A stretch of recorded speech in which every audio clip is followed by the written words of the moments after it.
Welcome to Empowering Chats with Susan Burrell. This is where we have deep, intimate conversations about self-empowerment and future existence. I am an intuitive healer and a light leader who has been called to activate other light leaders. So I'm curious, are you one of them? So by listening, lean in and see if you are ready to be that eternal potential you've been called to be. Using your bravery, your talent, your tenacity, can you be innovative and adventurous in order to activate your light and lead from that place? This is where we learn how to love ourselves from the inside out and love the whole world over and over again. Enjoy the show. So here we are today, and already it's an interesting day. I'm not going to tell you guys about that part.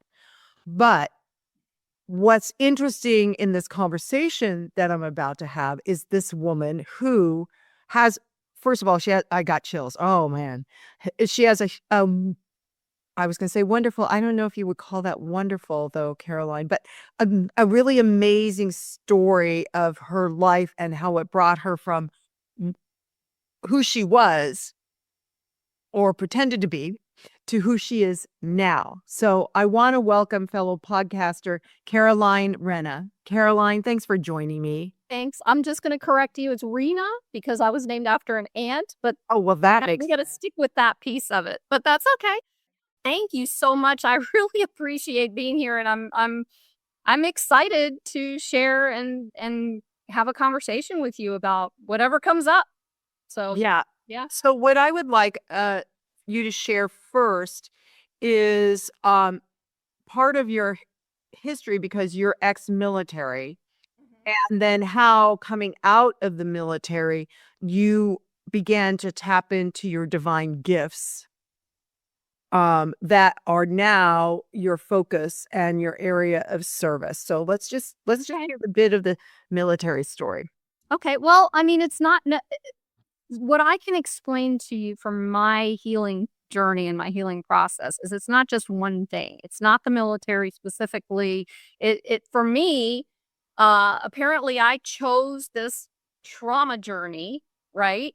And the military was just part of that journey. So I'll go back a little further. Before I went into the military, my childhood trauma was based around divorce. And we all know, for the most part, how history can repeat itself, right?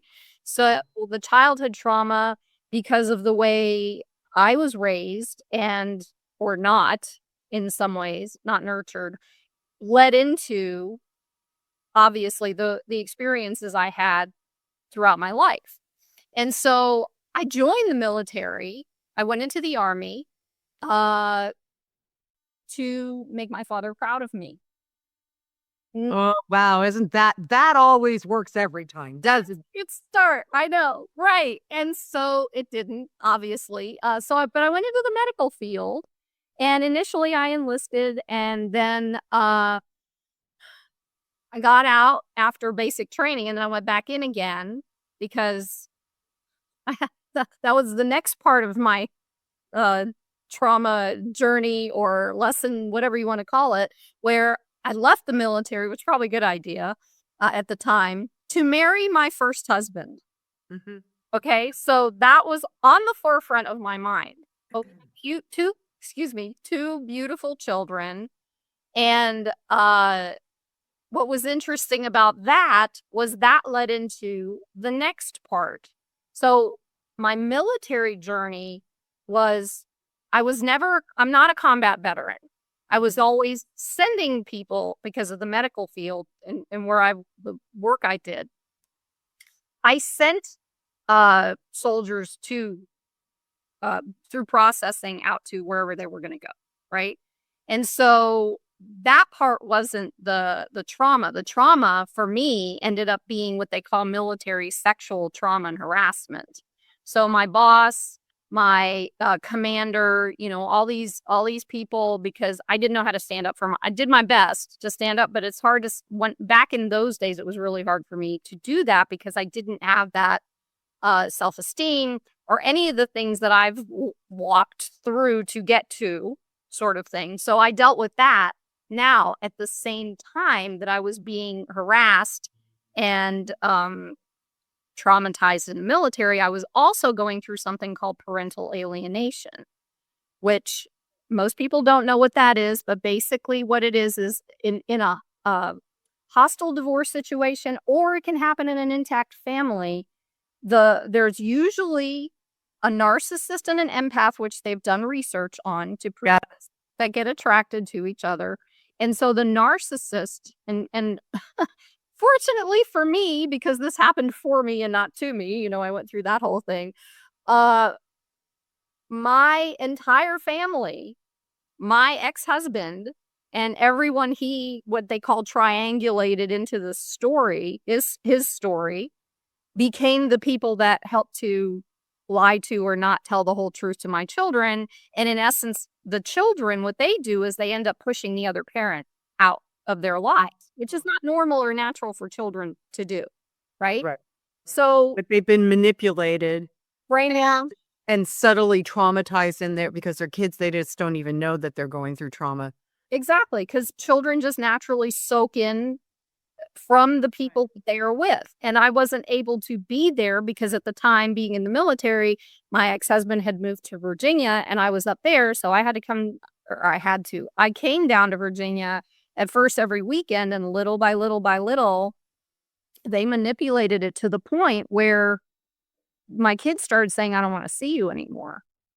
And, I've even narrowed it down to the exact date and time, August 14th, 2002, when the entire thing fell apart because of with my daughter. She was 8 years old. So when she was 8 and my son was 14, my son said to me one day in the yard with his dad standing there, I don't want to see you anymore until I'm ready. The 14-year-old, which, okay, that piece of it, I get. The part that why he said it and the fact that he didn't understand why he was saying it, I had such a hard time getting through that. And then fast forward, he ended up getting himself adopted by his stepmother. Wow. When he turned 18. And then during that time, I think it was about maybe 6 years later, 6 years later, when my daughter was 14, she requested to get adopted by her stepmother. And it was just this whole thing that went, the bottom line is it tore me up, and it took a lot. I mean, this is a big deal. And then I can tell you, I'm in a documentary called Erasing Family. I was interviewed. It shows how kids can get back together with their parents, but there has to be a desire by the parent to heal themselves to get to the point to come back, because the kids are already brainwashed to think you're crazy. And so if you don't heal yourself, they're not gonna, it's a magnetism. The kids don't want to come back because they're right. They're thinking. So you're going to fight your own fight. It's your own battle the more you do that. So fast forward again. Wait, Caroline, can I just interrupt you on that? Because that's important, I think, for everybody that's listening. The idea of if you're in this kind of a situation, if you're recognizing this kind of situation in your life because of what Caroline's explaining, if you find yourself there, it's so important to heal yourself. And it's not about the other person. Mm-hmm. It's not about the narcissist you married. You can't heal a narcissist, everybody. You just can't. It's not even worth your time, especially if you finally got out of that relationship. Don't go back there. Just don't go back there. And of course, you get dragged back by your hair, by your other things, but but you can't heal that person. The only person we can heal is ourselves. It has to start with us first. And so I would imagine that as you've done this healing, there is the polarization, if you will. You said magnetism. The polarization it is resetting in a new way. Mm-hmm. Yeah. And it helped. I mean, I don't remember the exact spot we stopped at, but I can go in through here hopefully and I'll remember. But I used to have this mantra that I said, be willing, be courageous, be free. Ooh, I love that. It put me, thank you, and it put me on this path for a long time until I recognized that there's a part of that phrase that I didn't add to it back then because I didn't have that self-esteem and I didn't know I could. So the beginning of that phrase is making a choice, is about making a choice and deciding that you want to change your life because you're sick and tired of being sick and tired. I mean, these are like very grounded, connected, earthy ways of doing it. So we're not in this phase, we're not necessarily going connecting, meditating, doing all this stuff because I couldn't do that. I was Oh, how can you? Because you're in protection mode. right. Meditate. There's a place where you have to be willing to open up and be vulnerable if you Yeah. or Right. or spirit to actually get in and you can listen. And I didn't even know how to connect with spirit back then. It was like I was fighting it because I was so locked into my head because I'm very analytical. I just knew like you're like, oh, go figure. Anyway, yeah, so it one like I said, one thing led to another. The parental alienation was my catalyst, which is why it led to me going into can't even count how many dark nights of the soul I've been through in the last 5 years, but and then just I started my journey when I was 27. I'm 60 now. So, if you can imagine, cognitive therapy and somatic therapy and once I figured out the body was part of the deal instead of staying in my head all the time and you just it's what I found was that until I could connect with myself, my body, I had such a hard time healing anything. And so what that led into again is the transformational coaching, which I did to walk people through trauma and grief. But what I learned in there, because it was trauma informed, was that when we get traumatized as a child, generally it's as children, there's a loop that doesn't close. And there's a gap in this part of the loop because we were never taught to feel our feelings, or people shut it down when you were trying to, or for men back in those days, and I'm sure they do it now as much, that they can't cry because that's part of who we are as humans, So if you don't close that gap by healing that, then excuse me, then these traumas stay stuck. And so whenever something comes up that reminds us of the emotion or the feeling that we had back then, it pokes at that. And So, Caroline, I hear you. I want to tap on that too, because I know there are a lot of people out there listening. I actually just had a new client come to me who is analytical, who's head up, from the head up. And he knows how to open his heart so he can drop in, but that's not where he lives. Right. And a lot of us, especially if we've been enduring trauma for long periods. Now, a long period to me is a few decades.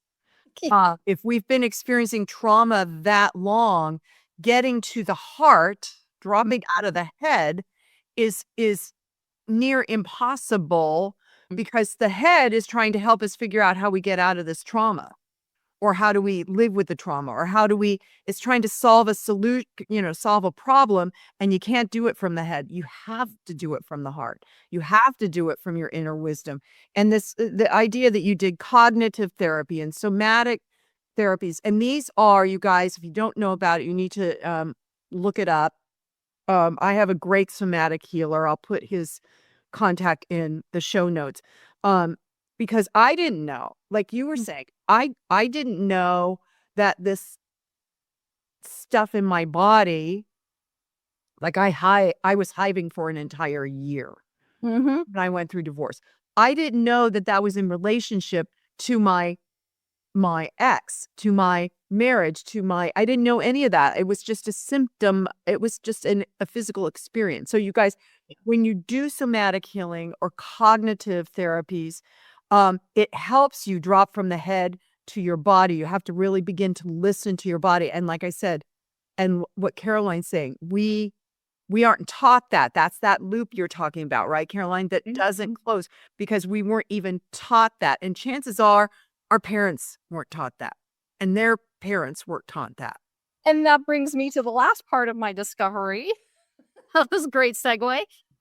It's called generational trauma. Yep. And so that was the, I got you. right? That was my generational trauma was Holocaust. My mother and my grandparents were living in Czechoslovakia and Prague when World War II started. My mother was 6 years old. So they had to escape and move to Israel to be away from it. But they lost everything. So it creates yet another layer. Well, it doesn't create, it's already there, but it shows you another layer of traumas that can come through the generations. Yes. And we don't know. I mean, as children, we don't know that whatever our behaviors or the family of origin behavior is maybe not the healthiest or is informed from trauma. But the people that go through trauma, they're just, as a trauma survivor, I guess, right? That's what we are, right, Caroline? Trauma survivors. I want to call them thrivers, but that's Thrivers. Okay, I like that better. But we don't realize it takes a lot of consciousness development, not just aware development, but consciousness from the heart wisdom development to really begin to see how our trauma affects others. If we are not, well, in my case, it's almost a daily check-in. Okay, am I triggered now? What is that about? So that I'm not spewing my trauma or passing it down to the next generations. Sure. And what's interesting about our bodies, though, is they're very resilient, but you have to pay attention to it for it to be able to do its job. And so being able to release, now trauma is actually an energy. And when you release this energy, I gave myself permission to do temper tantrums because apparently when I was a child, I was told that, no, you can't do that. No. Do that. But I think that's actually good for children. It's their only way to release something that they don't understand. So during my process, I released this energy through temper tantrums or shaking or, whatever. And it got the energy out of my nervous system. So when that happened, I had the capacity to move into the next layer. It's layer. People call it an onion. It layers down and down and down and down, and it's like, but generational trauma, it's almost like this, you're going down into the layers within yourself. And when you get to certain points, you hit certain points, something's going to come up to guide you through the next thing. So it's not like it's not going away. It's almost like a mountain where you go up in a circle, but you're always coming to the same spot. But hesitation. So it's a different perspective. Yeah. That's how I learned to look at it. And when I notice, it's like people always say, well, why is this happening to me again? Well, it might be happening again to give you a different perspective on it. It may not be happening because it's trying to beat you down, and so being able to release this energy out of the nervous system to come to these perspectives, it was like, it finally helped me to understand, for years I was in this space of, all these people are talking about abundance and the law of attraction and all these things. It's like, why can't I do this? And finally I was sitting on my couch one day and I'm like, all of a sudden, 35 years later, all of a sudden I get this aha moment where I realized that it wasn't about the things that are not working to get to those things that we want. It's about releasing these energies inside of us to make space for the things we want. And then our bodies automatically attract the things we are. Exactly. That's you got to create a vacuum in order for it to be filled again. You have to empty out a vessel in order for it to be filled again. You can't keep adding junk on top of junk or good stuff on top of junk. If you add good stuff on top of junk, that's that one bad apple spoils the whole barrel. You add good stuff on top of junk, it all goes. Bleh. Well, that kind of goes along with what I just said about not being able, when you release the junk, you're making the space. When you hold on to the junk and you add the good stuff, the junk is still saying, but you don't deserve it and you're not good enough. And let's kick that out. We're still here having fun with you. And it's not fun for us as humans. However, our ego that protects us doesn't want us to have this good stuff because it wants us to believe that we aren't good enough and we aren't deserving of the things that we want. Right. And as when you're a trauma victim of narcissism, it takes a lot of due diligence, a lot, like, again, consciousness, awareness to recognize that the ego has been manipulated and told what to think. And so then it's up to us. It goes back to ownership of your own, of who you are, the truth of who you are, right? Who we are. That's what you and I talk about a lot, standing in our own truth. And it means calling back to you those pieces and rewriting or rewiring ego responses, which can be very helpful and protective in a good way, that have been, I'm seeing a blade of a sword being pounded into what the person who's pounding it wants it to be. But once you regain your freedom and then your inner freedom, you can rewrite how the ego responds. Exactly. Yeah. And there's nothing in consciousness in the way what we are moving towards that states that we have to be small, that we have to be controlled, that we have to be, someone else is in charge of us. Like the doctor. Oh, I'm going to the doctor now. And whatever. I went to the doctor yesterday. It was because he knows me now. And he was like actually excited to see me. And he's got a mask on because he told me he caught a cold. I'm like, are you getting any sleep? And he's like, well, I haven't been for a while. And I'm like, well, guess what? Your immune system is depressed. And, you pulled in the germs because it didn't know how to fight it. And that's why you got this mask on today. And he's like, oh, I love you so. And I'm like, it's just because if we're not out there in our own sovereignty, in understanding how our body works, because that's the first place we have to listen. And it goes back to what you said about the heart. It's all here. The feelings are a guidance system. If we don't follow the feelings that we have in our heart and listen to our bodies, then we can't show or teach or do anything on the outside because no one's going to listen to us because they see us as similar to them. It took me a year and a half. The last one the last doctor's appointment I had with him, he's like, well, let's do this and let's get this, test done and let's do this. And I'm like, I'm going to do it my way. You're just going to help me get there. Okay. And then when we did it, I guess that's why he was excited to see me this time because he's like, I walked in there. He's like, you've got better blood work than I do, so you get to take or retake your sovereignty back. Yes. This comes from that healing. It doesn't matter what you've been through. Yes, it's sad. Yes, it's painful.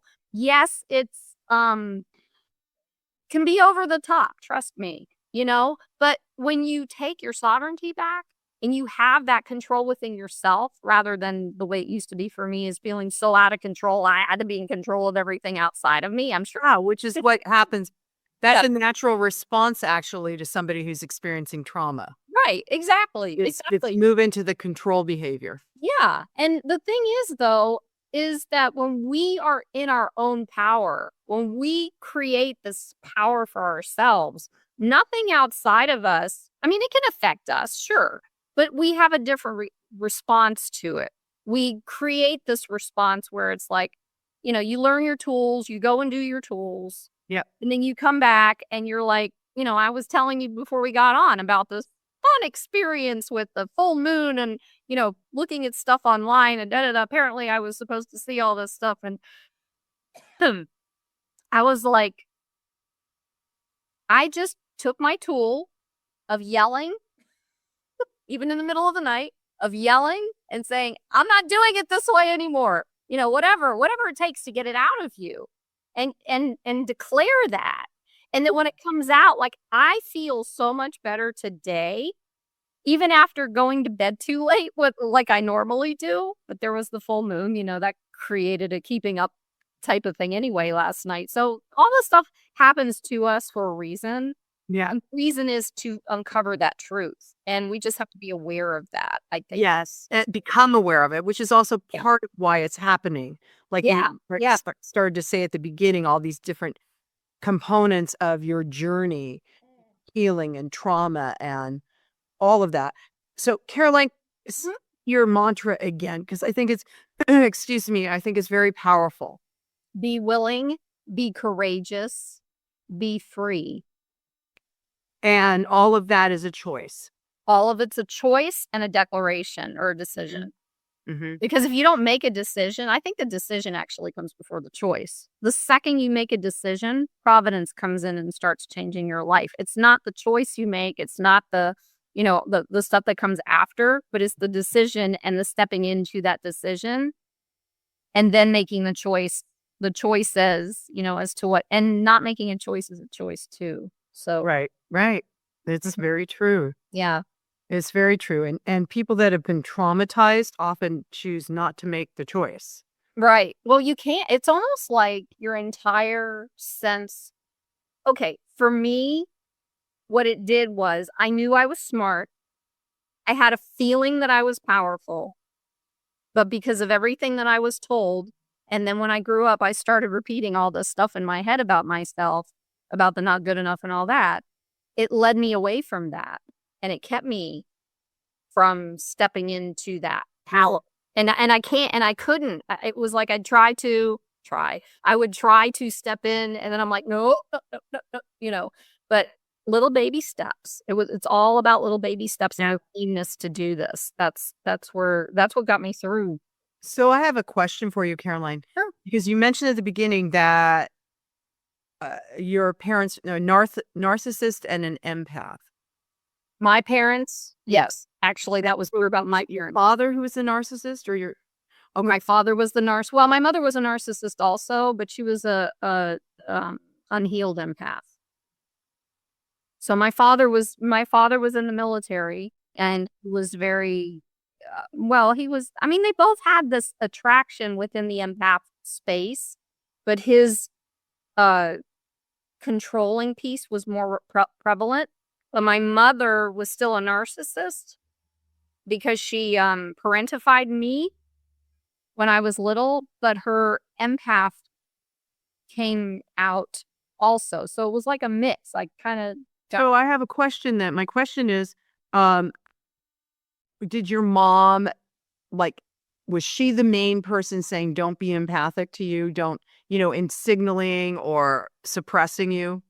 No, not at all. And I didn't, from the time I was 12 until I was 40 something, I didn't even see her throughout my life. So she wasn't like a huge presence in my life other than her energy, but my dad was more suppressive, but he didn't know that I was an empath, and neither did I until I was in my 30s for the first.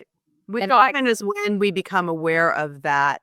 Yeah. The people that are tuned in and turned on when they come in, oh my God, they're exquisite. And I've talked to many of them, and I'm dumbfounded with how they were able to keep that channel open.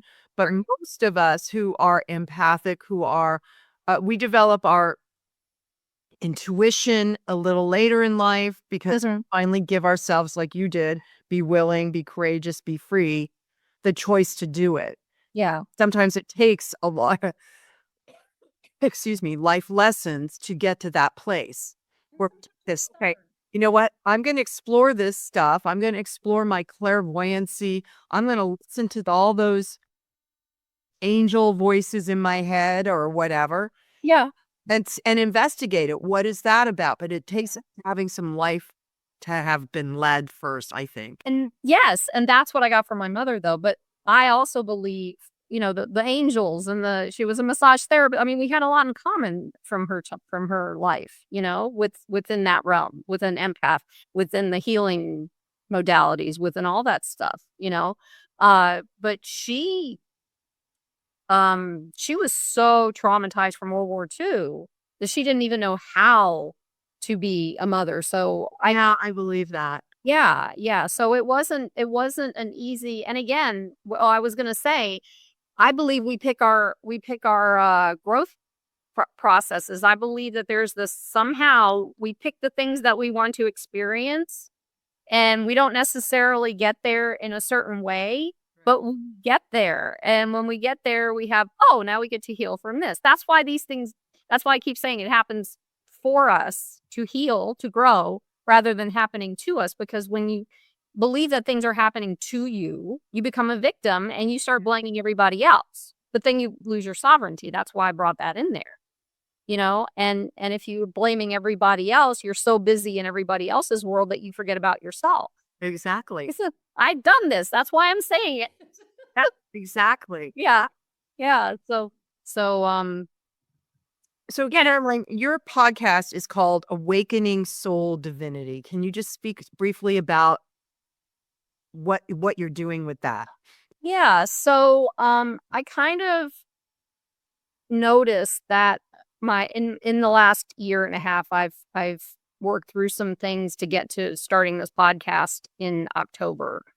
And I kind of shifted from being a coach more to a spiritual consciousness guide, or spiritual and consciousness guide. And because when I started the podcast, it was also to showcase other people who have been in a similar situation as me, where you work through all the trauma or the catalyst or whatever happened with you, to create that reason to do the work you're doing now. And I want people to see that. I want people to understand that it is possible to break through this trauma and find why you're here. And it might not be the same why all the time. You can pick your why, but it doesn't always happen to stay that way. So for me, the podcast itself is a doorway. And I just discovered this within the last week, actually. This doorway is leading me back again into writing my book. So this book has been sitting on my shelf in my brain for the last 26 years. And now I am at a point where I decided to, put all this stuff together to organize my files and everything, which is leading into that. I think the reason I brought this up as part of this podcast is because there's fear, there's grief. I'm digging through all kinds of stuff to write this book, but the podcast is part of who I am. The podcast is my truth. And for me to be able to share that along with other people's truths I feel will create this huge awakening in our humanness to bring out our soul divinity. And that's why I named it that, because that felt like that's what it was for me. And that's what I'm seeing in all of the people that I'm having these conversations with. And it blows me away. And the thing is that we're all one. We bleed red. All of us bleed red. There's no color other than red in that. Right? And so when we are able to showcase the beauty of the human, the messiness of the human, and the results of all of that work, I feel like there's I'm feeling that right now. I get soul tears, I call them. It's just like this, like I can breathe now. Yeah. And maybe you can too, when you feel into it, when you think about it that way. So that's what the podcast is about. So I love it. thank you. I so love it. Caroline, thank you so much for sharing your journey with us. I appreciate your openness and your honesty, and then the beautiful energy that you are now. I just really celebrate you. So thank you so much for being here today. Thank you. Thank you so much as well. And, I think it's so important for both of us, spread the word on Susan's podcast, spread the word with my podcast. I think that the more of us that get out there to more people, that it's going to create something bigger, especially as empaths. I feel like our energy, when we expand it, it gets bigger than the other energy. Thank you for that. So until next time, I'm just going to end with, and so it is, namaste. Well, that wraps up our empowering chat for the day. I hope you enjoyed it and found it inspired you to be more empowered. If you want to find out more about me, go to susanburrell.com, my website, and you can see what we're up to. I am teaching classes again, so there's a calendar of that, and you can register. You can check out my book, Live an Empowered Life, a 30-day journey with the companion inspiration cards, or you can access my guided meditations that go through Insight Timer. We got a bunch of stuff on the website. Check it out. And until then, namaste.